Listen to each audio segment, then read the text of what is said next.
the divine souls. I've been explaining to you that the ultimate aim of life for every soul is to attain God. And this aim is the same for everybody because everybody is an ansh of Bhagwan. And God is perfect happiness. So by attaining God, we will attain perfect happiness. We can only attain Him through His grace, however, and that grace is attained or received through surrender. In order to become surrendered, we have to follow a path. Because our mind is already attached in the world, we have to make our mind become attached to God.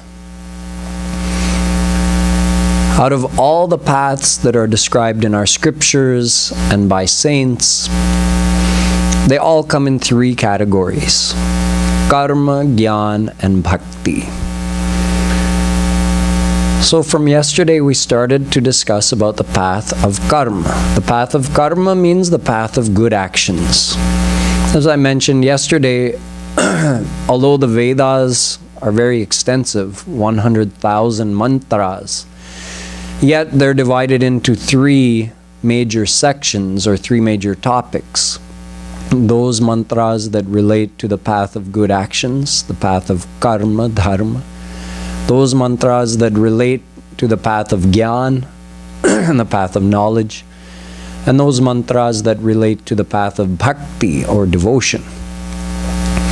And Shri Krishna also mentioned in the Bhagavatam, Yogastrayo maya prokta nrinam shreyo vidhitsaya jnanam karma cha bhaktischa nopayo nyosti kutrachit. He says these three paths outlined by me in the Vedas are the only three paths to God. There is no other way to reach God. So we have to look at each of these and understand which is the right path for us. Yesterday we started looking at what the scriptures have to say about the path of karma, and we found many apparent contradictions. That on one hand the path of karma is praised, and on the other hand it is criticized by the very same scriptures. For instance, in the Gita it says, Yah shastra vidhi mutsrijya vartate kamakarata nasa siddhim avapnoti na sukham na parangatim. Shri Krishna is saying, I made all the do's and don'ts, all the vidhi and nishedh, and I revealed that in the Vedas. So they're my rules. And if someone doesn't follow those rules, then he will not attain perfection, he will not attain happiness in this world or in the next world.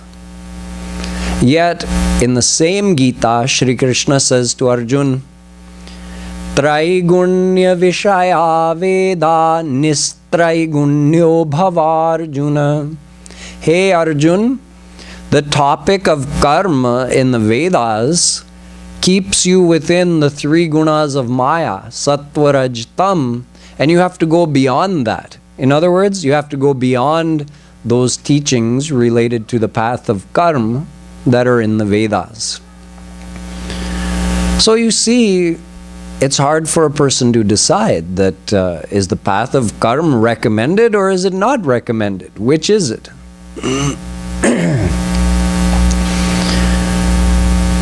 If you look in Ramayana as well, you find some criticism for the path of karma. It's okay, you don't... आप लोग बैठ सकते हैं, कोई बात नहीं, वो किसी को डिस्टर्ब नहीं होगा, बैठिए ना, बैठिए, कोई बात नहीं. It's very quiet noise, it's okay. It's not even as loud as a cell phone ringing.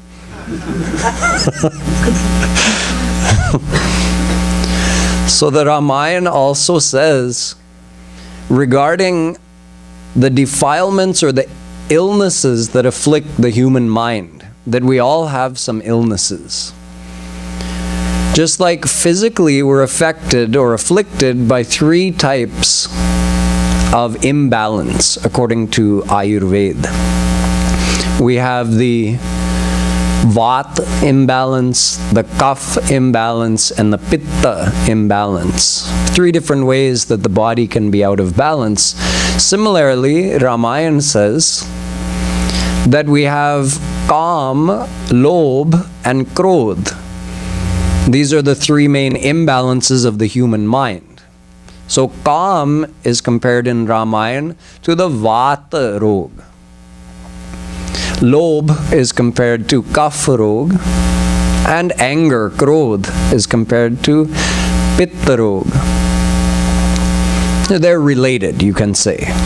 They're related to that disturbance in the human mind. But Moha sakala vyadhina karmula. The root cause of all such disturbances in the human mind is moha. And moha means the attachment of the mind, which creates like a moha also means kind of like you can't see clearly. You're under the effect of those worldly attachments, so your perceptions of the world become distorted. And because of those attachments, you learned previously when I was describing about the nature of this world, that where we have attachments, desire for that thing arises. And then if we get that thing that we desire, we get more desire for that thing. In other words, greed is born. And if we don't get that thing, we feel frustrated or angry. So because of Kam, we get Lobh and Krodh, and Kam exists because of the attachment of the mind. So Moha Sakala Vyadhina Karamula. The root cause of all the disturbances in the human mind is attachment. And then you get those 3, Kam, Krodh, Lobh, and then those 3 combine to create many, many more.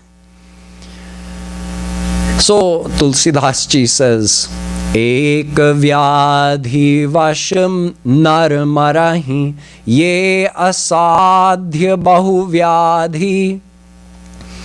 He says, even if one of those, physically speaking, Vata, Kapha, Pitta, even if one of those is out of balance, it can kill a person. They can get ill and die. So, Eka Vyadhi Vasha Naramarahi, a person can die from one such illness, and yet our human mind is afflicted by Kam, Krodh, Lobh, Moha, Irsha, Dvesh, Mad, all of these defilements, arrogance, false pride, jealousy, envy, hatred, dishonesty, hypocrisy. We've got all of these things afflicting us at once due to the different combinations of Kam, Krodh, and Lobh. So he says it's amazing. How are we surviving? How is a person even alive when he's afflicted by so many illnesses of the mind? So someone may think maybe by following the path of karma, one can cure those illnesses of the mind. Tulsidas Ji says, Nema dharma achar tap yoga yagya japa dana bheshaj puni kotina kariya rujna jahi hariyan. He says, no, none of those means will help. He says, try thousands, millions, billions of times by doing name, dharma, achar. This is all different ways of describing the path of karma. Name means all the formalities that you have to observe in behaving properly with other people. How you respect your elders, how elders are supposed to treat younger people, how are a husband and wife supposed to interact together. All of these rules. Name, dharma, achar, tap means austerities, yog, yagya, Vedic fire ceremonies, jap, counting by saying a mantra and counting how many times you've said it, counting on jap beads, dan, giving charity. These are all part of the path of karma. And Tulsidas Ji says, Bheshaj puni koti na kariya ruj na jahi hariyan. Your mental illnesses will not go away. And I don't mean mental illnesses like schizophrenia or something like that. Just Kam, Krodh, Lobh, just these ones that afflict every single person, which you don't have to go to a doctor to get diagnosed with. You know you have these things. We can't be cured, Tulsidas Ji says, by following the path of karma. So, it seems very hard to sort out. Is the path of karma recommended in our scriptures or not? Even if you look at Bhagwan Ram's avatar, everyone knows he's Maryada Purushottam Brahm. He perfectly followed all of this name, dharma, achar for his whole descension. Yet look in his family. When he was going to the jungle to obey his father's agya, he told Lakshman that father is in no state to rule the kingdom because he's so distraught with our departure. And if his subjects suffer because he's not ruling correctly, he may go to Narak. As a result of that, if a king causes suffering to his subjects, he may have to go to hell as a punishment. So Lakshman, you stay and look after father and make sure that everything is taken care of in the kingdom. You know what Lakshman's answer was? Guru pitu matu na janau kahu. Who is my mother? Who is my father? Who is my guru? Ram, you are my everything. I don't know any mother, father, anybody other than you. So I'm going with you to the jungle. You want to give me talks about dharma and karma and all of this? No, save those talks for someone who's qualified for that. I'm not qualified. I don't know anything about karma, dharma, going to swarg, all of this. I only know you. That's it. So I'm coming with you to the jungle. Same thing with Sita. Sita, don't come with me to the jungle. Stay with the family. Nope, I'm coming. See, all of this behavior appears to be against the teachings of the Vedas. And as the teachings of the Vedas are related to this path of karma, it is exactly against the teachings. Prahlad Ji says, Mata nasti pita nasti nasti me svajano janah. Didn't he directly disobey his father? His father said, don't worship God, worship me. Our Vedas say, Matri Devo Bhava, Pitri Devo Bhava, Acharya Devo Bhava. You should respect your mother and respect your father and respect your Guruji as God. As you would respect God, you should respect them. And here, he's getting a direct agya from his father. Do not worship God, worship me. I'm God for everybody around here. If I hear of anyone worshiping Vishnu, there's going to be trouble. So, what did Prahlad do? He directly disobeyed his father and kept worshiping God. In fact, when his father sat him on his lap one day when he had been away at the Gurukul, demons have Gurukuls also. Prahlad was born in the Asur race. So he grew up around other Asuras, the demons, and they have a Gurukul to teach their boys, their children, how to be demons. Proper demons. So there they weren't teaching any devotion to God. But one day when Prahlad Ji came back, his father asked him, oh, what are you learning there in the school? And he said, oh, they teach us to sing God's name all the time. That made his father very upset. So he scolded the gurus over there, threatened them. You better not be teaching that. No, we don't know where he's getting these ideas from. Another time he sat his son on his lap and said, "You tell me what makes you happy." And he described 9 ways of doing devotion to God Vishnu. Navadha Bhakti. So you see, he's in direct disobedience of his father. Isn't this against the teachings of the Vedas? The gopis were grihasthis. They were family people, married with kids. Many of them, some of them were young enough they were unmarried. But when Shri Krishna played on his flute announcing the beginning of Maharas, it was the middle of the night. All those gopis left their house, left their family, and in the middle of the night went and met with Krishna in the middle of the jungle. So when they arrived, Shri Krishna, he asked them, "Oh, how have you come? Why did you come here?" Gopis are thinking, how is he asking us such a question? When he played on our flute, the divine power in that flute, through his power of Yogamaya, actually stole our heart and mind. So wherever the heart and mind are, the body is obviously going to follow. So we had no control. We had nothing to do with it. He stole our heart and mind with the sound of that flute, so we went running to where he was. And here we arrive, and he's saying, "What are you doing here? It's the middle of the night.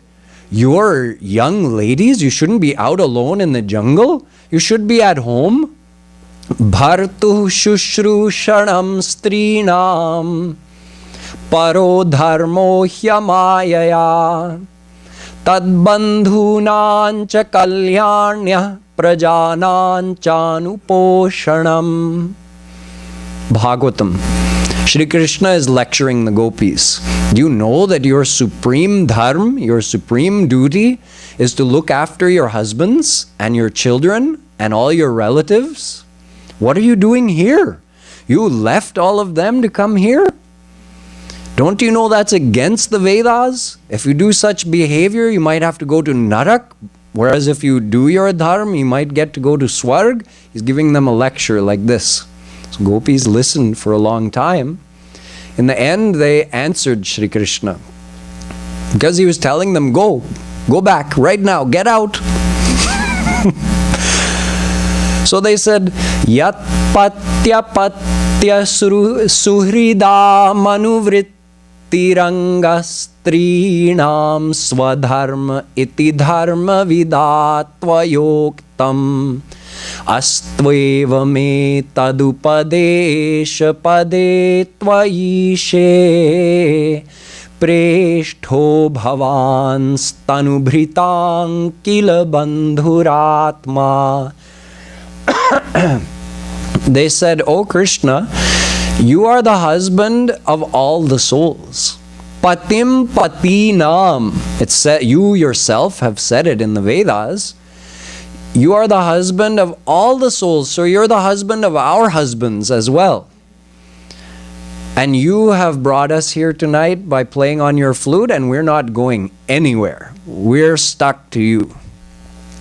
So you see, the gopis, who are considered to be the highest saints even by Brahma, he says, Shashti varsha sahasrani maya taptam tapa pura Nanda gopavrajau strinam Nanda gopavrajastrinam padareno palabdhaye tathapi namaya praptas tasam padarenava tasam vai padarenava. Vrihad Vaman Puran. Brahma is saying, I did tapasya for 60,000 celestial years in order to attain the foot dust of the gopis, but I could not qualify to receive it. So high they are. So high is their class as divine personalities. Even the Vedas desire the foot dust of the gopis. Great Jnani saints like Uddhav desire the foot dust of the gopis. And here the gopis are openly disregarding the laws of the Vedas, even though Krishna, who himself is the maker of those laws and the keeper of those laws, and he's directly telling them, go back, and they're openly defying him. No, we're staying here with you. Just as Sita openly defied Ram, and Lakshman openly defied him, and Prahlad openly defied his father. So all of this can create a lot of confusion regarding the path of karma. So now we have to sort all of that out. To sort all of this out and understand exactly why all of this is so, we can go to the Gita again. Because in the Gita, Shri Krishna describes 4 kinds of karma. Karma, vikarma, karma yoga, karma sannyas. If someone understands these 4 kinds of karma, then they will be able to understand the secret behind everything I've been explaining to you in the last couple days. These seemingly confusing statements of the scriptures and actions of the saints. So, karma, vikarma, karma yoga, karma sannyas. What is karma? Karma means good actions. Vikarma means bad actions. So let's start with these 2. Karma, as described by the Vedas, is of 4 types. You have nitya karma, naimittik karma, kamya karma, and prayashchitta karma. These 4 kinds of karma make up all the good actions that you have to do to be following the path of karma. So what is nitya karma? Nitya karma means actions that have to be performed every day. Certain prescribed actions of the Vedas, you can say rites of the Vedas, they have to be performed on a daily basis. But it's not the same for everybody. This path of karma, it's also called varnashram dharma. So depending on your role in the family, your role in the society, and also on your age, different things are prescribed. So for instance, someone who is doing the seva to the society of being a pandit, being a brahman, they have certain prescribed things that they have to do every day. For instance, they have to do prayers in the morning, prayers in the evening, that kind of thing. They're supposed to study Vedas, teach Vedas, perform yajna, give charity, accept charity, that kind of thing. But not everybody can be a Brahman. We also need other people doing other things in the society. So there are also people who administer the country, the county, the municipalities. There are people who defend the country, warriors. There are people who supply goods and supply food to all the people. And there are those who are skilled in doing certain types of labor, creating certain things. So they're all different types of people who play different roles in the society. And accordingly, Vedas have described different daily actions which should be performed by them. Some of them are like religious formalities that have to be performed, worshipping formalities. Some of them are, you can say, actions related to family duties, actions related to societal duties. Some of them are Vedic rituals, like doing yajna. So depending on your age, see, that's also, there are divisions, like up to age 25, everybody is considered brahmachari. So you're in the brahmacharya ashram. After that, you're in grihast ashram, you're a grihasthi. After that, you're in vanaprasth ashram, you're vanaprasthi. After that, after age 75, you're in sannyas ashram, you become a sannyasi. So you can imagine there are a lot of rules, because there are different rules depending on what role you're playing in the society. When you're under 25, when you're over 25, when you're over 50, when you're over 75, and it keeps changing.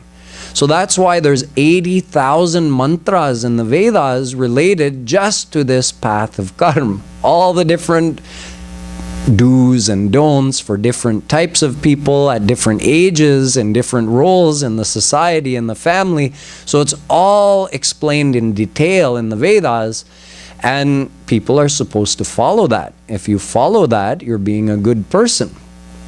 Now, in addition to this nitya karma, there's also naimittik karma, which means occasionally there are certain other formalities which must be observed, such as upon the birth of a child, there are certain rituals, Vedic formalities, which must be observed. When you name the child, there's another ritual that has to be observed. The first haircut, the first anna, the first actual grains that the child eats. The first time the child rolls over on his own. There are different things prescribed by the Vedas for different times. Of course, marriage, then after a person dies, then there's another antim sanskar. So all of this is described in the Vedas, and if a person follows it, then they're considered to be dharmatma. They're a good person. There's also kamya karma. Kamya karma means if someone has a desire, there are certain Vedic rituals which are considered to be powerful enough to bring about the fulfillment of that desire in this very life. Normally we say that you do good actions, you'll be rewarded in your next life, but there are certain Vedic rituals that are very difficult to perform, and no one in Kaliyug can perform them, so don't start getting your hopes up. Like, oh, what's that? Which ritual is that? I'll perform that and fulfill my desires. In Kaliyug, it's not possible. One such ritual is called Putreshti Yagya. Dashrath ji performed this in order to get a son born to him. So through that, he had Ram born to him. So this kamya karma is the third type of karma. And then you have prayashchitta karma. This is how we repent for wrong actions that we've done. If we want to see if we do any pop and we don't repent for it in this life, then we get a bigger punishment in the next life. So if someone has done something wrong and they know they've done something wrong, every wrong action imaginable is accounted for in the Vedas, and it's told if you did this kind of wrong action, this is the penance for that, so that you can basically serve your sentence in this life. It's like pleading guilty for a lesser penance, a lesser sentence. If you plead not guilty and you're proven guilty, you'll get a bigger sentence. So you admit, I did wrong. Okay, now what good actions do I have to do in order to counteract that? Might be some austerities, some charity, some worshiping, repeating God's name, that kind of thing. It's all prescribed in the Vedas. So if someone follows all four kinds of these types of karma, then they're following the path of karma, as described by the Vedas, also in Purva Mimamsa, and many other dharma shastras. So what does a person get if they observe all of that? You get a better destiny in your next life. You're rewarded for your good actions by being reborn in this world and having more prosperity, less suffering. Or if someone was very great in following the path of karma, then they could go to Swarg. But you've already heard me describe about Swarg, that it's simply another part of this Mayic existence. It has nothing to do with the divine world. So going to Swarg is not going to the divine world. Going to Swarg is not going to God. The Vedas say, Pramudha, the one who goes to Swarg is a fool, extremely foolish. Avidyaya mantare vartamana swayam dhira panditam manyamana dandramyamana pariyanti mudha andhe niyanaiva manayathandha.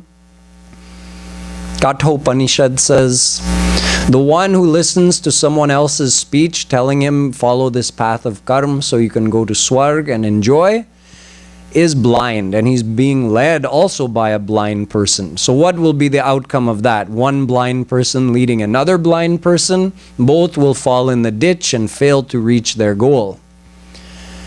So Veda is saying there's nothing desirable about going to Swarg because it's temporary. Swarga hu swalpa anta dukkhadayi. Ramayana says the enjoyments over there are also negligible. They're trivial. Why? Well, even though they're hundreds, thousands, millions of times greater than the pleasures here, yet they still don't satisfy you. You still have the same greed for more because they're only material pleasures. So they're of the same type of pleasure you get here, just a more refined version. That's all. So the happiness over there doesn't satisfy you. It's not real happiness. And it's temporary. It doesn't last forever. So what's the use of doing that much effort to go over there? You use up all your punya. Chirne punye martya lokam vishanti. Gita says, once you use up your punya that you accumulated while you were here in a human birth, you did all that good karma, go to Swarg and enjoy the effect of that punya. But once it's all used up, you come back here, martya lokam vishanti. So what's the use of that much effort? You're no further ahead than when you started. Punyena punyalokam nayati papena papa mubabhyameva manushyalokam. Mundaka Upanishad says, by following the path of karma, you accumulate punya, and that results in going to Swarg. Now, even knowing all of this, if someone decides, but I want to follow the path of karma anyway, okay, then you should understand what you're getting yourself into. For instance, a big part of this path of karma is performing yajna. Whenever there's some special formality that has to be observed, it always includes doing yajna. So yajna is not as simple as what we did during Lori, where we just lit some fire and went around it, put some samagri in there. No. It's very strict. It's so hard to observe a proper yajna. Shadbhi sampadyate dharma. Dharma Shastra says, if you're going to do a yajna, you have to strictly observe 6 things. Bhagavatam says the same thing. Dharma sampadyate shadbhi. You have to observe all 6 of these things. They are, when you're performing the yajna, it has to be started at the right time. So that's why we have ways of determining what is the auspicious time to start something, what is not a good time to start something. We have this Jyotish, right? Jyotish is one of 6 Vedangas. It's an affiliate of the Vedas. So in this Jyotish Vedang, the means of determining what is the auspicious time to begin any Vedic formality and when to finish it also, it's all described. So that has to be correctly observed. Number 2, the place chosen for the yajna has to be correct. It has to be obviously a pure place. There are many rules just in order to determine what is the right pure place to have it. Even the formation of the Havan Kund will be different depending which type of yajna you're doing. And exact measurements are told that it has to be this deep, at this angle. Everything is described. In addition to that, the mantras being repeated in this yajna have to be pronounced exactly correctly. Not like when I'm sitting here in front of you and I quote some mantra. I'm not even, it sounds correct to you, but it's not correct if we were doing some Vedic yajna. To that standard, it's not, my Sanskrit is not that correct. You see, in Sanskrit, everything that you pronounce, first of all, the pronunciation of the vowels and consonants have to be exactly right, or the meaning of it changes. For instance, a simple word like sakal. Sakala means all, everything in Sanskrit. If someone pronounces it as shakal, it means a part of. Sa and sha, you have to be careful. Another word, sadasat or sat sat. Sat sat, sadasat. Two very different things. Sat sat means truth, truth. Sadasat means truth and untruth. So it's very subtle. You have to pronounce it exactly right. And even if you pronounce all the vowels and consonants correctly, which one you emphasize, which akshar, which sound you emphasize over another sound, that can also change the meaning of the mantra. You would think if you pronounce the word correctly, you'd have the same meaning, right? No. One time, there was a Rakshas, this demon, he was fighting against Indra. And he performed a kamya karm. He performed a yajna in order to increase his strength so that he could defeat and kill Indra. So he performed this yajna, but of course, it was hard for him to find any rishi who would want to help him. So he grabbed them forcefully and brought them and said, you have to perform this yajna on my behalf or I'm going to kill you. So those rishis said, okay, we'll do as you say. And the main mantra in this yajna was Indra Shatrur Vivardhasva, which means literally, the enemy of Indra should become stronger so that he can defeat Indra. And it's supposed to be pronounced with what's called adyudatta. In other words, emphasis in the beginning. Indra Shatrur Vivardhasva. They pronounced everything else the same, but they made it antyodatta. Emphasis on the end of the word Indra. Indra Shatrur Vivardhasva sounded the exact same to the Rakshas. So he had no idea. But simply by changing where the emphasis came in the very first word, the meaning of the mantra meant the enemy, meaning Indra, should become great, should become stronger and defeat his enemy. Simply by changing the intonation. Instead of the enemy of Indra should become strong and defeat Indra, it became the exact opposite. So he completed this yajna and then he went to war with Indra and Indra killed him. And as he was dying, he cried out to God, hey, this is anyay, this is injustice. I am also a child of yours, just as much as the Devatas are your children, so are the Rakshas and Asuras. We're all part of your Srishti. Why are you favoring them over me? I did this yajna. So God appeared and said, yes, you did the yajna, but don't you know what your rishis did? They changed the meaning of that mantra. He said, the demon said, yeah, but that's their fault, not mine. He said, no, no, no, that's not the way the Vedic rituals work. The Yajaman, the one having the ritual performed, is benefited by or punished because of what happens in that yajna.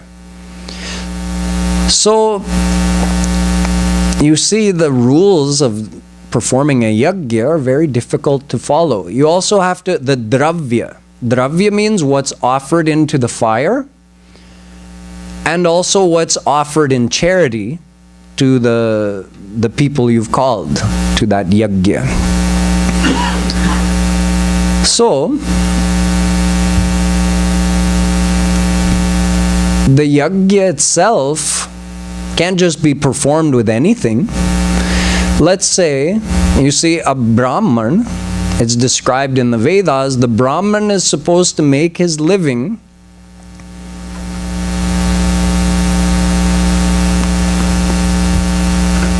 I think the bulb burnt out. Yeah, chortle. A Brahman is supposed to make his living only by reading, studying Vedas, teaching others Vedas, accepting charity, giving charity, performing yajna for oneself or for others. 6 ways a Brahman can earn his living. So, the dravya, what's going to be offered in that yajna, had to have been earned according to varnashram dharma. Any other dravya, it doesn't count. It's worse than doesn't count. It'll be considered pap. And instead of being rewarded for performing that yajna, you'll be punished. End up going to narak as a result. So you see, when it comes to these Vedic formalities like yajna,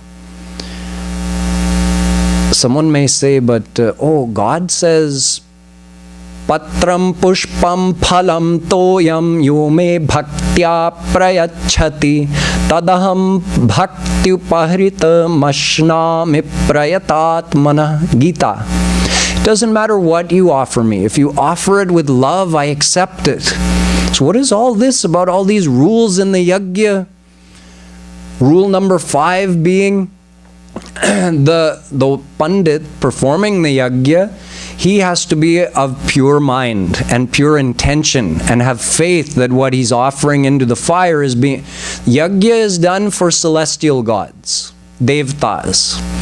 What he's offering into the fire is being accepted by them. The yajman also has to maintain purity of thought, purity of behavior, brahmacharya type of behavior during the whole yajna.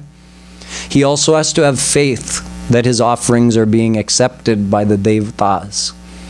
Only then, if you observe all 6 of those, do you get the correct result. And if not, instead of getting the correct result, meaning you accumulate punya to be rewarded at a later time, instead of that, you get punished. So, I thought God was dayalu, kind and gracious, and he even says in Gita, whatever you offer, if you offer it with love, I accept it. You can offer me water, a flower, a leaf, fruit, it doesn't matter. The inner love is the important part. Doing a yajna is not the same as doing bhakti. This statement in the Gita is for the path of bhakti. On the path of karma, a person's desire is either to enjoy swarg or to get a better destiny in his next life. And the entity, you see, although it's God who's giving you the phal of all of that, but when you're doing all these Vedic rituals, it's related to the celestial gods. They are not dayalu. They are not kripalu. They are very strict according to the rules. So either you follow the rules or you don't follow the rules. Follow the rules, get rewarded. Don't follow the rules, get punished. So this is the path of karma. As you see, it doesn't result in God realization, because the most it gives you is the attainment of swarg. So tonight we've covered only karma. Although vikarma is so simple to understand, that's the second kind of action. If you don't do all of these prescribed actions of the Vedas that I just spent the last 30 minutes describing to you, that's called vikarma. and you're punished, and you go to Narak, and you get a bad destiny in your next life. So you see, if you try to perform everything required of you on the path of karma and you make some mistakes, you're punished. If you give up and say, oh, I'm just not going to do it, you're punished. This is the path of karma. But there are two more kinds of actions I'm going to tell you about tomorrow, karma yoga and karma sannyas, which actually result in attaining God and getting freedom from Maya, and they give a person freedom from all of these strict rules. So how all of this works, I'll explain to you tomorrow, as well as why this path of karma is described if it doesn't even take us to our ultimate goal. I'll explain that to you as well. Boli Vrindavan Bihari Lal Ki Jai.